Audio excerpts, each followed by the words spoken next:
صلو علیہ وآلہ۔ رسول اللہ صلی اللہ علیہ وآلہ وسلم نے فرمایا، منافق کی علامتیں 3 ہیں: جب بات کرے جھوٹ بولے، جب وعدہ کرے اس کے خلاف کرے، اور جب اس کو امین بنایا جائے تو خیانت کرے۔ صحیح بخاری حدیث نمبر 33۔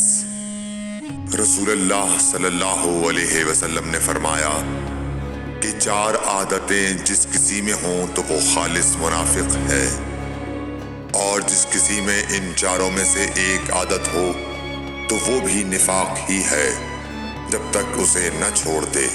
وہ یہ ہے: جب اسے امین بنایا جائے تو امانت میں خیانت کرے، اور بات کرتے وقت جھوٹ بولے، اور جب کسی سے عہد کرے تو اسے پورا نہ کرے، اور جب کسی سے لڑے تو گالیوں پر اتر آئے۔ صحیح بخاری حدیث نمبر 34۔